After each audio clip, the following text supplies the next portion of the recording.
নমস্কার বন্ধুরা, রকি কিচেনের তরফ থেকে সকলকে স্বাগত জানিয়ে পৌষ সংক্রান্তি স্পেশালে করে দেখাবো একটা নতুন রেসিপি, সেটা হচ্ছে চন্দন কাঠ পিঠে। তাহলে চলুন দেখে নেওয়া যাক আজকের রেসিপি। ওভেনে একটা কড়াই বসিয়ে তাতে দিয়ে দিয়েছি 3 কিলো লিকুইড দুধ। দুধটা কিন্তু ফোটা শুরু হয়ে গেছে। আপনারা আপনাদের পরিমাণ মতো দুধটা ব্যবহার করবেন। আমি সবসময় একটু দুধটা বেশি ব্যবহার করে থাকি যাতে টেস্টফুল হয় খেতে। যত দুধ ব্যবহার করা যাবে ততই কিন্তু সুস্বাদু হবে। তো চন্দন কাঠ পিঠাতে কিন্তু একটু দুধের পরিমাণটা বেশি লাগে। তো এখন দুধটা কিন্তু ফোটা শুরু হয়ে গেছে। আর এদিকে কিন্তু এই যে গোবিন্দভোগ চালটা আমি 10 মিনিট মতো ভিজিয়ে রেখে তারপরে জল ছড়িয়ে মিক্সিতে আধ ভাঙা টাইপের করে নিয়েছি। এই যে পুরো মিহিন না, কিন্তু আধ ভাঙা। এখন দিয়ে দেবো এর মধ্যে, দুধের মধ্যে আস্তে আস্তে করে চালটা দিয়ে দেবো। একদম নতুন একটা রেসিপি। আমার বাপের বাড়ির লোকেরা চন্দন কাঠ মানে বলতো, আর আমিও সেই হিসাবে চন্দন কাঠ পিঠে বললাম আপনাদের মাঝে। এটা কি পিঠে অনেকের কাছে অনেক রকম নামে পরিচিত হয়। আমাদের এখানে লোকেরা যারা জানে তারা চন্দন কাঠই বলে থাকে। এখন ভালোভাবে আমি যেটুখানি চাল ছিল সেটাও দিয়ে দিলাম। খেতে কিন্তু ভীষণ সুস্বাদু হয় পিঠেটা। এটা বাংলাদেশের মানুষরা বেশি করে থাকে। আমার মা করতো আগে, আর যেহেতু মা আমাদের মাঝে নেই এখন, মার কিছু কিছু রেসিপি তার জন্য আমি আমার রান্নাঘরে শেয়ার করি আপনাদের সাথে।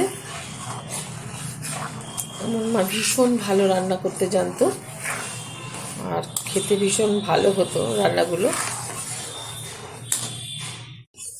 এখন দিয়ে দেবো এর মধ্যে খুব অল্প পরিমাণে একটু লবণ, যাতে পিঠের ব্যালেন্সটা ভীষণ ভালো রাখে। মার কিছু কিছু রেসিপি আমার কয়েকটা চ্যানেলে আমি শেয়ার করি সবার সাথে, তখন মনটা খারাপও লাগে, আবার এদিকে ভালোও লাগে যে তার শেখা জিনিসগুলো আমি আজকে সবার মাঝখানে শেয়ার করতে পারছি।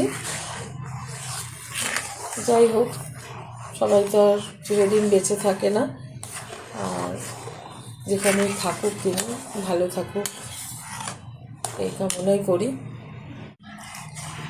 এখন এর মধ্যে দিয়ে দেবো কুড়িয়ে রাখা নারকেল। এই যে একটা বড় সাইজের নারকেল আমি কুড়িয়ে রেখেছি, সেটা দিয়ে দিলাম।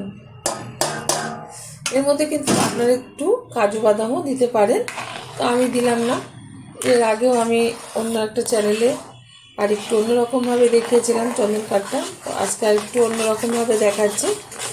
মা এক এক সময় এক এক রকমভাবে এসে আমার বাড়িতে করতো, আর সেটাই আমি শিখে নিয়েছিলাম।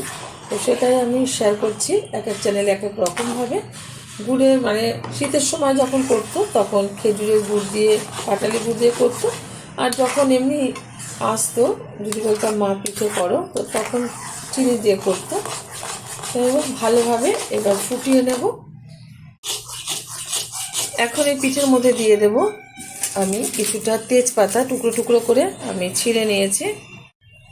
দিয়ে দেব বড় এলাচের দানা আমি ছাড়িয়ে নিয়েছি, সেটা দিয়ে দিলাম। দিয়ে দিচ্ছি ঘি।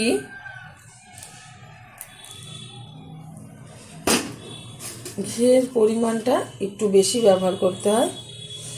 আর যতক্ষণ আমি এই চালটা সিদ্ধ ভালোভাবে না হবে ততক্ষণ কিন্তু আমি কোনো মিষ্টি ব্যবহার করব না, তাহলে কিন্তু এই চালটা সিদ্ধ হবে না, শক্তই থেকে যাবে।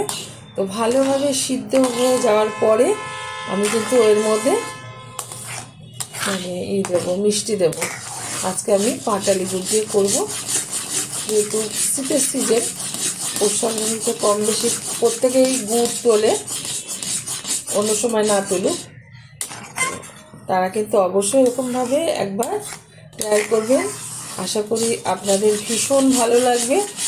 দেখতে যেরকম সুন্দর হয়, খেতে কিন্তু তার থেকে বেশি ভালো হয়। আর খুব অল্প সময়ের মধ্যে এটা তৈরি হয়ে যায়, ঝামেলা ছাড়াই।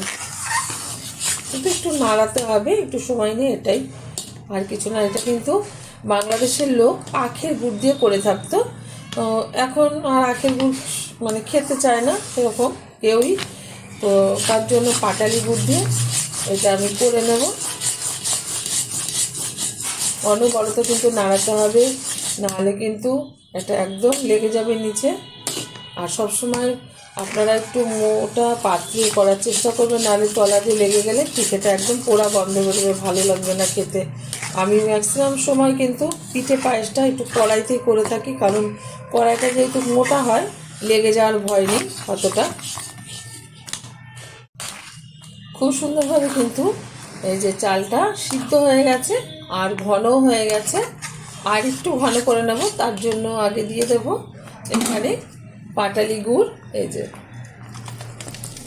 মিষ্টিটা যার যার পছন্দ অনুযায়ী ব্যবহার করবেন, অনেকে কম বেশি খেয়ে থাকে, তো আমার পরিবার যেরকম খেয়ে থাকে সেই বুঝে আমি কিন্তু মানে গুড়টা ব্যবহার করলাম। এবার ভালোভাবে আবারও বেশ কিছুক্ষণ নাড়িয়ে নেব। তারপরে কিন্তু এটা হয়ে গেলে আমি থালার মধ্যে একটু ঘি মাখিয়ে, বা আপনারা সাদা তেলও দিতে পারেন, ঘি মাখিয়ে নেব, তার উপরে এটা ঢেলে দেব।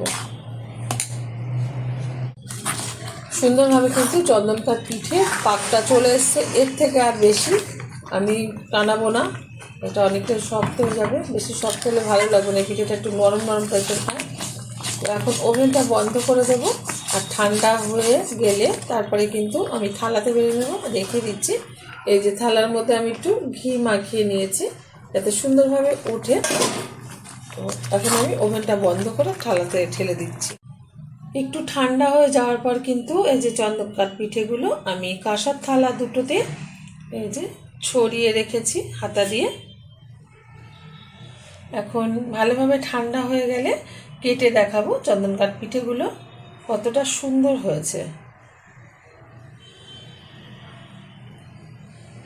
এগুলো ঠান্ডা হয়ে গেছে, এই যে একদম কিন্তু পড়বে না, উল্টে দিচ্ছি তাও, এই যে দুটোই এরকম।